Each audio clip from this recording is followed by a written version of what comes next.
એ જે ચાલે છે v1 વિરુદ્ધ દિશામાં.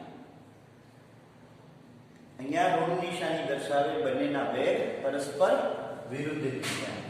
અહીં ઋણ નિશાની એ બંનેના વેગ પરસ્પર વિરુદ્ધ દિશામાં હોય છે. બંનેના વેગ પરસ્પર કેવી દિશામાં હોય? વિરુદ્ધ દિશામાં હોય એવું દર્શાવે વિદ્યાર્થી મિત્રો. તો અહીંયા આપણે એમ કહેશે કે વિસ્ફોટ થાય ત્યારે જો બે ટુકડા હોય તો બે ટુકડા એવી રીતે ફેંકાય કે પરસ્પર વિરુદ્ધ દિશામાં, કે જેથી કરીને પરિણામી વેગમાન કેવું થશે?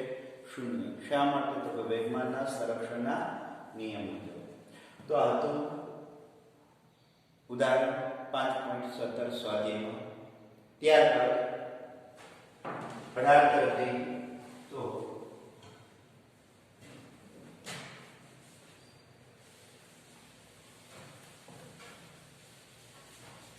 18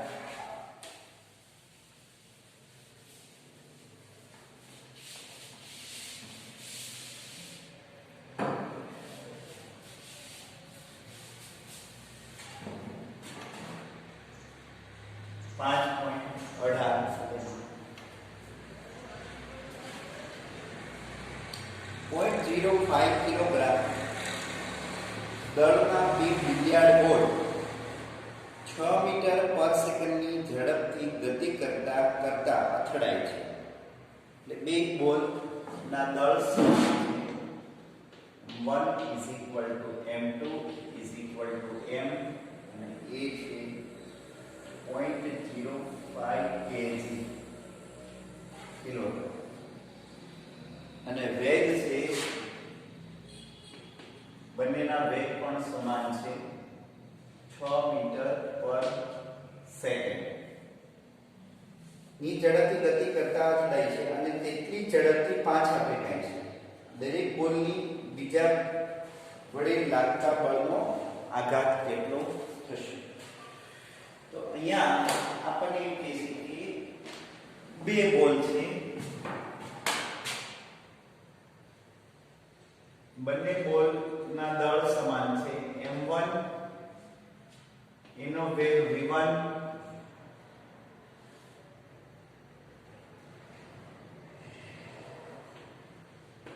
m2 એનો વેગ v2 બંનેના વેગ સમાન છે. હવે આ બંને અથડાય અને પાછા ફરે.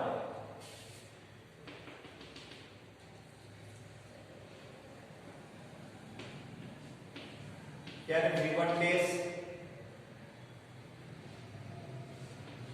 v2 dash. હવે અહીંયા બોલ એક બીજા બોલ સાથે અથડાય ત્યારે બીજા બોલનો બળનો આઘાત બરાબર પ્રથમ બોલના વેગમાનમાં થતો ફેરફાર. એટલે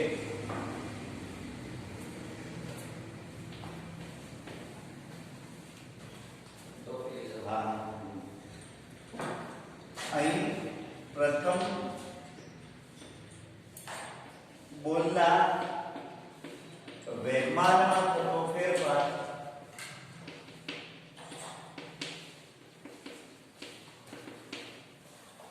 બરાબર બીજા બોલનો બળનો આધાર. સેમ આવી રીતે પણ કહી શકાય કે બીજા બોલના વેગમાનમાં થતો ફેરફાર બરાબર પ્રથમ બોલનો આઘાત. કેમ કે ન્યૂટનની ગતિના ત્રીજા નિયમ અનુસાર આઘાત અને પ્રત્યાઘાત સમાન મૂલ્યને વિરુદ્ધ દિશામાં હોય. એટલે પ્રથમ બોલનો વેગમાનમાં થતો ફેરફાર કેટલો થશે? તો કે પ્રથમ બોલ નું પ્રારંભિક વેગમાન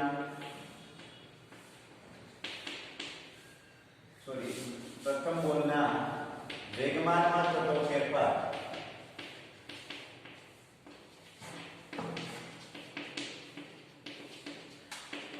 बराबर अंतिम वेगमान माइनस प्रारंभिक वेगमान, अंतिम वेगमान माइनस प्रारंभिक वेगमान। जो आपने एक दिशा ने धन गणीए तो बाकी दिशा ने આપણે ઋણ ગણીએ। तो અહીંયા આપણે દળ સમાન છે v2 v1, પણ દિશાનો ઉલ્લેખ કરીએ તો અહીંયા v2 બરાબર v1 માઈનસ 1, એટલે કે m minus v minus v। આ દિશાના કારણે કે v2 ની દિશા v1 કરતા કેવી થશે માઈનસ, અથવા આમ આપી શકાય સદિશ, સદિશ i કેરેટ। જો અહીં સદિશ ન આપવો હોય તો પછી અહીં i કેરેટ આપી દેવાનું જ આવી રીતે m minus vi caret minus vi caret, કેમ કે આ ઋણ x દિશામાં ગતિ કરે v વેગથી, એટલે માઈનસ vi કેરેટ। આ માઈનસ એમ ન રહેશે અને v1 છે એ ધન x દિશામાં ગતિ કરે છે એટલે vi કેરેટ, એટલે 2m vi કેરેટ પણ માઈનસ। એનો મતલબ એમ થયો કે વેગમાનનો થતો ફેરફાર એ આઘાત બળની વિરુદ્ધ દિશામાં હોય, અને મળતો આઘાત એ 2m vi કેરેટ, કારણ કે ન્યૂટનની ગતિના ત્રીજા નિયમ અનુસાર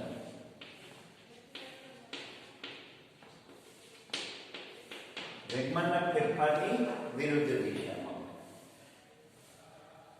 તો આ આપણને મળશે 5.18। સેમ આ જ પ્રક્રિયા બીજા માટે કરી શકાય કે બીજા બોલના વેગમાનમાં થતો ફેરફાર બરાબર પ્રથમ બોલના બળનો આઘાત। સેમ આવી રીતે બીજા બોલના વેગમાનમાં થતો ફેરફાર આટલો જ મળશે, અને એ માટે અહીંયા ધન મળશે તો અહીંયા ઋણ મળશે। ક્લિયર? કેમ કે પહેલા માટે વેગની દિશા કેવી છે વિરુદ્ધ છે, એટલે સોરી અહીંયા v ડેશ આવશે, v અને v ડેશ, v અને v ડેશ, v1 અને v1 ડેશ આવી રીતે આવશે।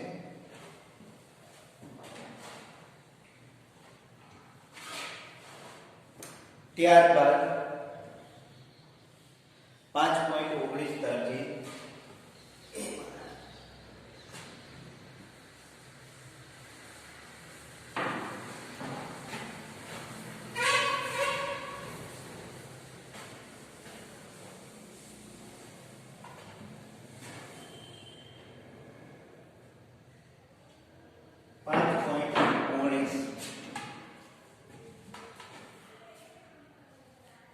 સો કિલોગ્રામ દળની ઘનમાંથી 0.020 કિલોગ્રામ, અહીંયા ઘનનું દળ mg = 100 કિલોગ્રામ,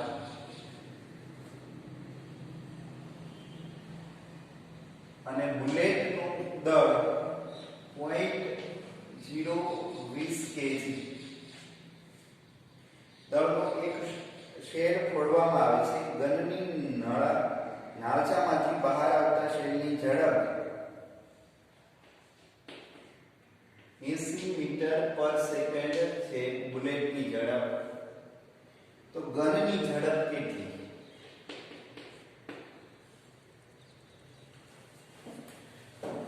અહીંયા જ્યારે બુલેટ અને રાઇફલ બંને સ્થિર છે, ગન અને બુલેટ, બુલેટ એટલે ગોળી, જ્યારે રાઇફલ પ્લસ બુલેટ થી બનતું તંત્ર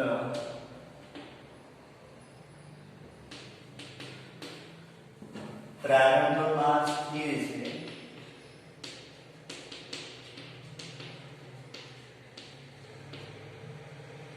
ત્યારે તેનું પ્રારંભિક વેગમાન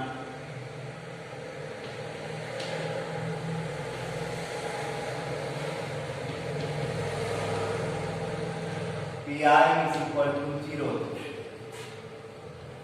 જ્યારે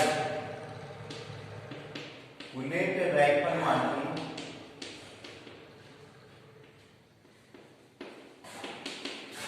બહાર આવશે ત્યારે તેનું અંતિમ વેગમાન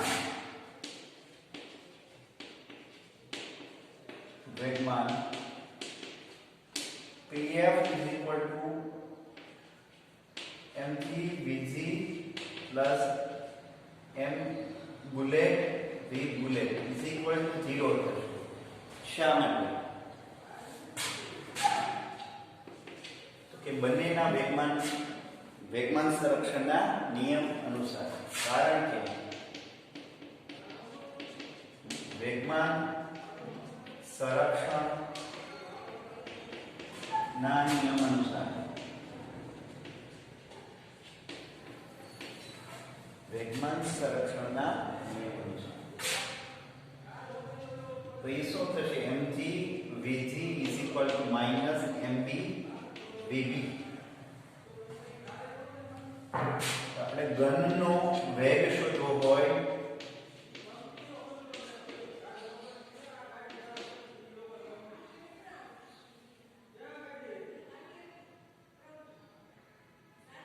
બુલેટનું દળ આપણી પાસે 0.02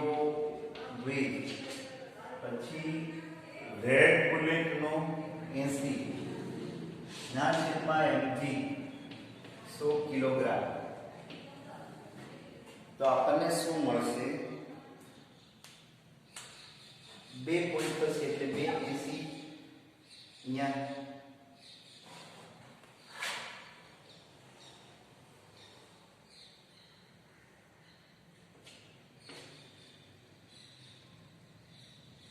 .16 મીટર પર સેકન્ડ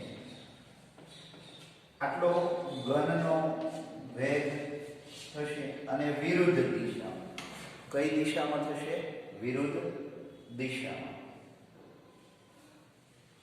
અહીંયા 0.2 આવશે, 0.2 ગુણ્યા 8 એટલે 0.16 મીટર પર સેકન્ડ. તો આટલો આપણને વેગ પ્રાપ્ત થશે. 5.19 હતું. ત્યારબાદ 5.20 તરફ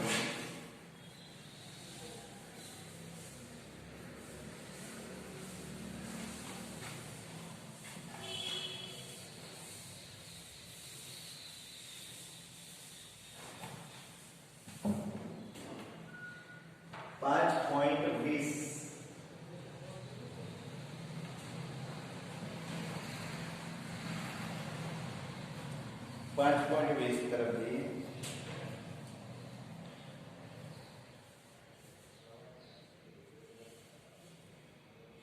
એક બેટ્સમેન એક બોલનું તેની 54 કિલોમીટર પર અવરની ઝડપમાં બદલાવ લાવ્યા સિવાય 45 અંશના કોણ જેટલું આવર્તન કરે છે.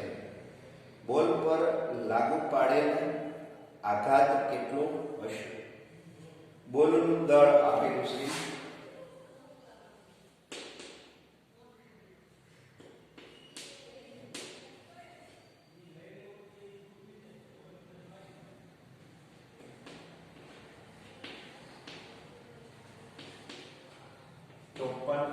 એટલે 15 મીટર પર સેકન્ડ થશે. 5/18 15 અને કોણ આપણને આપેલો છે 45 ડિગ્રી.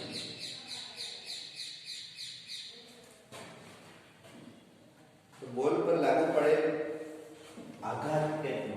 તો અહીંયા આપણને આવું કે છે વિદ્યાર્થીઓ, ધારો કે અહીંયા એક બેટ્સમેન ઉભો છે, બોલ આવે છે અને એટલી ઝડપથી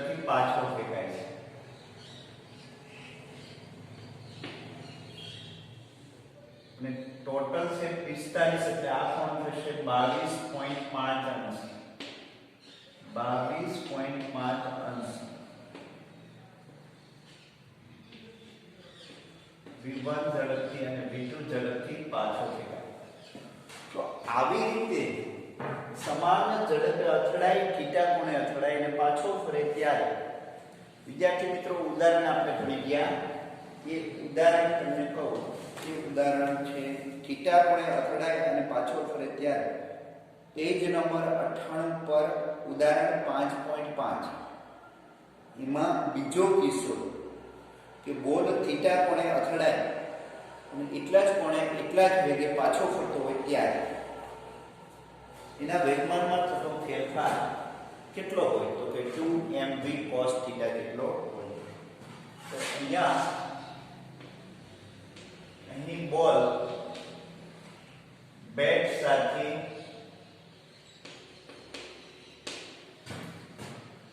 v ઝડપથી થીટા કોણે અથડાય અને તેટલી ઝડપથી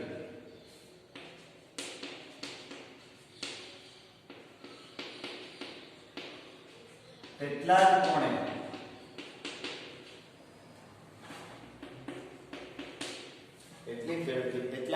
પાછો ફરતો હોય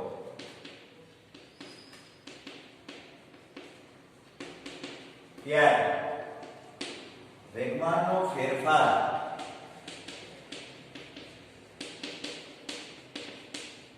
બરાબર કેટલો થશે? તો કે 2mv cos થીટા છે. 2mv cos થીટા છે.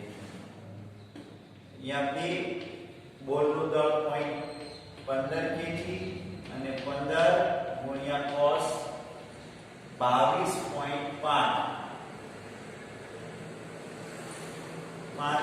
અંશ એટલે 225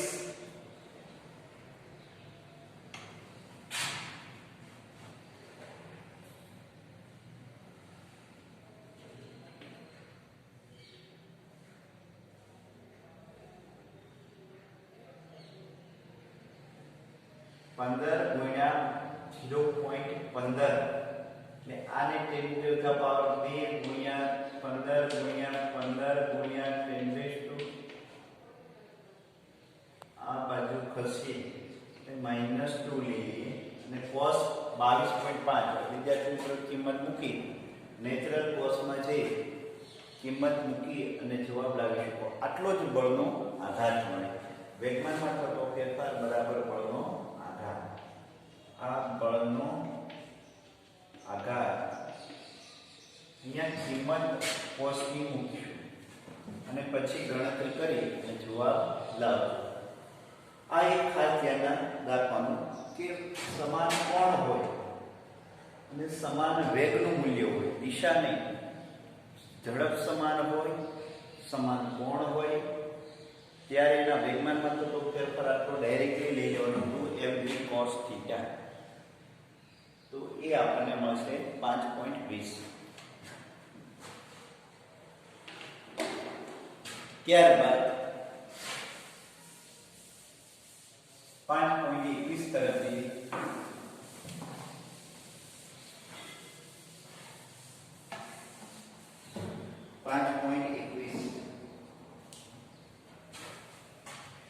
દોરીના એક છેડે બાંધેલ 0.25 કિલોગ્રામ દળના પથ્થરને એટલે દોરીના એક છેડે બાંધેલો છે પથ્થર. પથ્થરનું દળ છે 0.25 કિલોગ્રામ.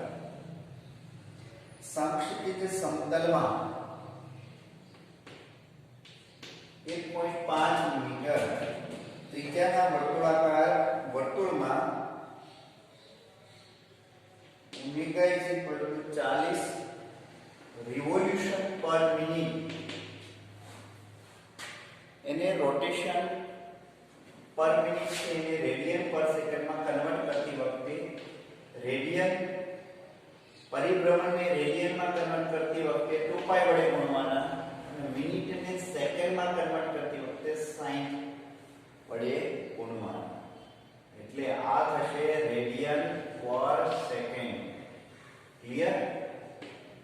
બિંદુ થશે 8 ના છેદમાં 3 એટલે 2π/3 રેડિયન પર સેકન્ડ. એ એની કોણીય ઝડપ થશે. શું છે? કોણીય ઝડપ. દોરીમાં તણાવ કેટલું હશે? જો દોરી મહત્તમ 200 ન્યૂટન તણાવ ખમી શકે તેમ હોય તો કેટલી મહત્તમ ઝડપથી પથ્થરને ઘુમાવી શકાય? પેલું હાલ કન્ડિશનમાં દોરીનું તણાવ બળ કેટલું હોય છે?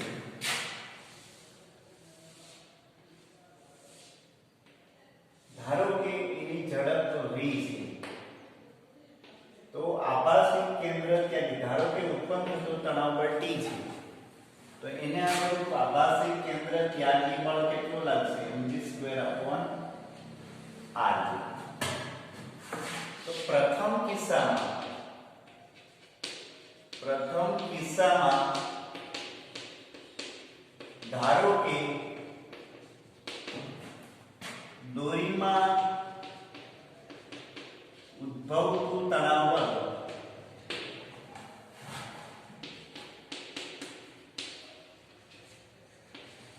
E1 mv1/r. આભાસી કેન્દ્ર ત્યાંથી અને ઉત્પન્ન થતો તણાવ બળ સમાન મૂલ્યની વિરુદ્ધ દિશામાં. તો હવે આપણે દળ 0.25 હવે અહીંયા v1 છે એને આપણે ઓમેગામાં કન્વર્ટ કરીએ. તો આગળ ઉપર આપણે ભણી ગયા v omega into r, v² બરાબર ઓમેગા² r². તો અહીંયા આપણે આ મૂકશું ઓમેગા² r²/r. એક r દૂર થઈ જશે, એક r મળશે. m ઓમેગા² r 0.25 ઓમેગા² એટલે 4, π² એટલે 9.85 ના છેદમાં 9 અને r તરીકે આપણે આપે છે 1.5. આ જે કંઈ મળશે વિદ્યાર્થી મિત્રો 0.25 એટલે 1 ના છેદમાં 4, 4 4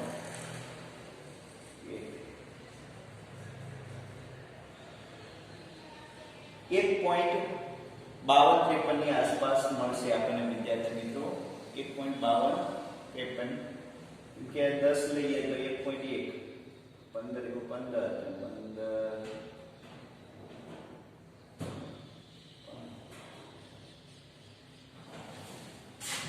1.65 કે 63 ની આસપાસ ન્યૂટન તણાવ બળ મળશે, જે તમે કેલ્ક્યુલેટ કરી શકો છો વિદ્યાર્થી મિત્રો. ચેક કરી લેજો. હવે આપણે બીજા કિસ્સામાં શું થયું છે? બીજા કિસ્સામાં દોરીમાં ઉત્પન્ન થતું મહત્તમ તણાવ, ધારો કે એવી ઝડપ v મેક્સિમમ લઈએ જેનાથી ઉત્પન્ન થતું કેન્દ્ર ત્યાગી બળ આપેલું તણાવ બળ t2 જેટલું હોય, કે મહત્તમ એટલો વેગ લઈએ કે એ વેગના કારણે ઉત્પન્ન થતું આભાસી કેન્દ્ર ત્યાગી બળ એ 200 ન્યૂટન જેટલું હોય. કેટલું હોય? 200 ન્યૂટન. આપણે બીજા કિસ્સામાં તણાવ બળ આપેલો છે કે ધારો કે બીજા કિસ્સામાં તણાવ બળ t 200 ન્યૂટન થવા માટે જરૂરી ઝડપ v મેક્સિમમ લઈએ તો એને અનુરૂપ આપણે t બરાબર m v maximum square upon r. હવે ઝડપ શોધવાની છે કે કોણીય ઝડપ. વિદ્યાર્થી મિત્રો, વધુ ઝડપ આપતા દોરીએ કંઈક એટલે ઝડપ શોધવાની છે. તો અહીંયા આપણને શું મળશે? v maximum is equal to t r upon m under root 200 ત્રિજ્યા પોઈન્ટ 15 સોરી 1.5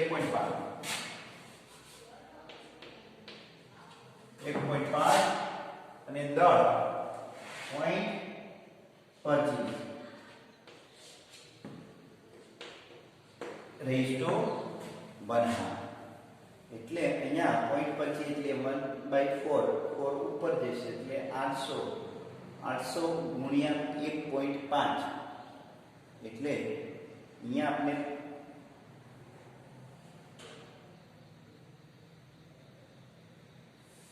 એકસો ને 20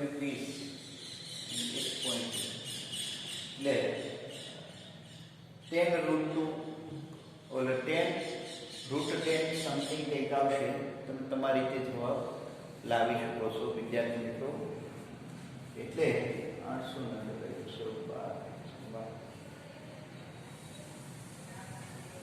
હા એટલે 10 રૂટ 10 ને અપ્રોક્સિમેટ વેગ મળશે.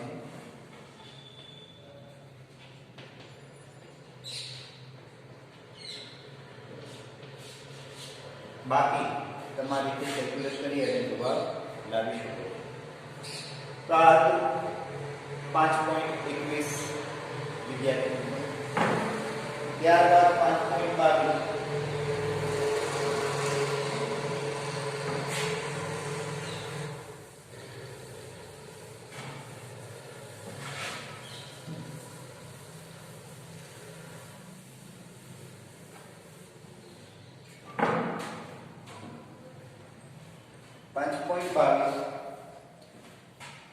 એ આપણે કે છે ઉપરના સ્વાધ્યાયમાં 5.21 માં જો મહત્તમ ઝડપ કરતા વધુ ઝડપ આપતા દોરી એકાએક તૂટી જાય છે તો એ યોગ્ય છે, તૂટી પડે કેમ કે તણાવ બળ ઓછો થઈ જાય. તો તૂટ્યા બાદ પદાર્થનો ગતિપથ નીચેનામાંથી કઈ સાચી રીતે વર્ણવી શકાય? તો એ પથ્થર ત્રિજ્યાવર્તી દિશામાં બહાર ફેંકાશે એટલે અને એમ કહે છે કે આવી રીતે પથ્થર વર્તુળમય ગતિ કરતો હોય અને એકાએક દોરી તૂટી જાય તો આ દિશામાં ગતિ કરશે. પહેલો વિકલ્પ એમ કહે છે. બી દોરી તૂટે તે ક્ષણથી પથ્થર સ્પર્શકની દિશામાં ગતિ કરશે એટલે કે આ રીતે ગતિ કરશે. અહીંયા હોય તો આ રીતે ગતિ કરશે, અહીંયા હોય તો આ રીતે ગતિ કરશે. તો આ બી વિકલ્પ છે. સી પથ્થર સ્પર્શક સાથે એવો કોણે ગતિ કરશે કે જેનું માન પથ્થરની ઝડપ પર આધારિત છે એટલે કે ગતિની કોઈ પણ દિશામાં. તો આમાં યોગ્ય વિકલ્પ કયો થશે? તો કે બી. વર્તુળમય ગતિ કરતો હોય ત્યારે જો અચાનક દોરી તૂટે તો ત્યારે કોઈ પણ પદાર્થ તેના સ્પર્શકની દિશામાં જે તે બિંદુએ વેગની દિશામાં દોરેલા સ્પર્શકની દિશામાં ગતિ કરે એટલે બી વિકલ્પ આવશે.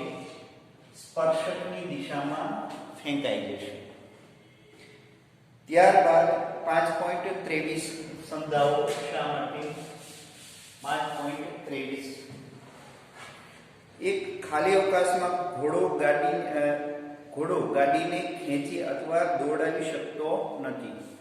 અવકાશમાં તો વિદ્યાર્થી મિત્રો આમ તો આપણે ખ્યાલ છે કે આપણે ચાલવું હોય તો પણ જમીનનો સહારો લેવો પડે અથવા કોઈ સંપર્ક સપાટીનો સહારો લેવો પડે. શા માટે? તો કે ન્યૂટનની ગતિના ત્રીજા નિયમ અનુસાર આપણી જમીનને ધક્કો મારીએ તો જ જમીન દ્વારા આપણને પ્રત્યાઘાત મળે.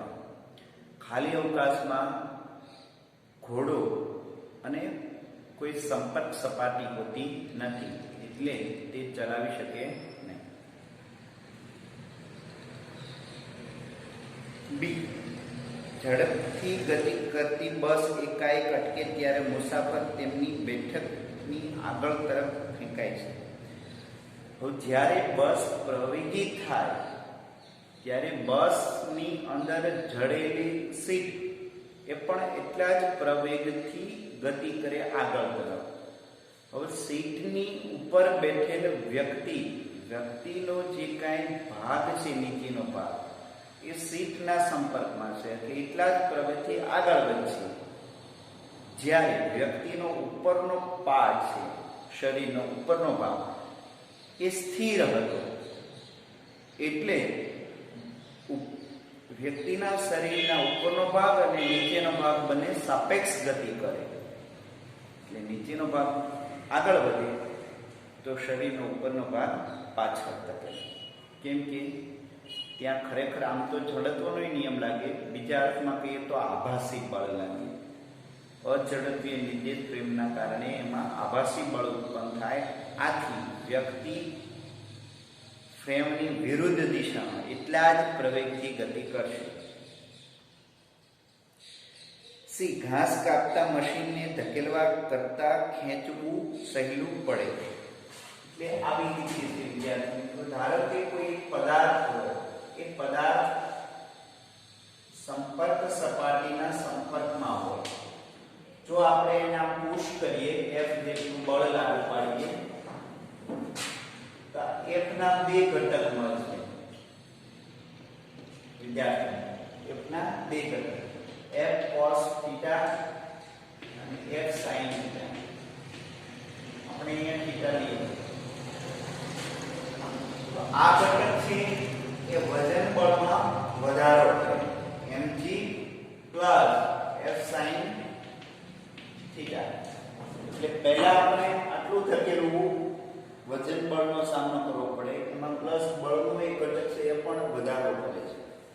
હવે આ કિસ્સામાં કેવું થશે, ધ્યાન આપીએ.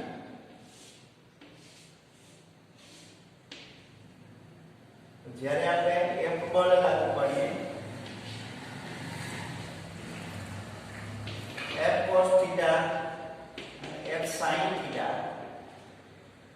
F બળ લાગુ પાડીએ વિદ્યાર્થી મિત્રો, તો અહીંયા અધો દિશામાં વજન બળ લાગશે અને ઉર્ધ્વ દિશામાં F sin θ બળ લાગશે. એટલે કે આ કિસ્સામાં વજન બળમાં ઘટાડો કરશે. બળનો એક ઘટક વજન બળમાં ઘટાડો કરે. માટે આના કરતા આપણને આ પદ્ધતિ વધુ અનુકૂળ પડે. એને ધકેલવા કરતા ખેંચવું સરળ પડે. શા માટે? કે બળનું એક ઘટક છે એ વજન બળમાં ઘટાડો કરે છે, એટલા માટે. ત્યારબાદ ડી, ક્રિકેટર કેચ પકડવા દરમિયાન તેના હાથ પાછળ તરફ ખેંચે છે. શા માટે? તો કે જ્યારે બોલ હથેળી સાથે અથડાય ત્યારે જો એના વેગમાનનો ફેરફાર સમય સાથે થાય તો બળનું મૂલ્ય ઘટી જાય. અને બળનું મૂલ્ય ઘટે એટલે કે બોલ દ્વારા હથેળી પર લાગતો આઘાત બળ ઘટી જાય. કેમ કે આપણને ખ્યાલ છે કે delta P upon delta T, F is equal to delta P upon delta T. તો વેગમાનનો ફેરફાર જે કરવાનો છે, બોલની પ્રારંભિક સ્પીડ અને અંતિમ સ્પીડ, અંતિમ ઝડપ શૂન્ય છે, પ્રારંભિક કંઈક હોય તો વેગમાનનો ફેરફાર જે છે એ અચળ છે. તો હવે બળ ચલે છે સમયના વ્યસ્ત. જેમ સમય વધારે લાગે તેમ બળ ઓછું થઈ જાય. એટલે આઘાત બળની અસર ઘટાડવા માટે સમય સાથે વેગમાનમાં થતો ફેરફાર ઘટવો જોઈએ.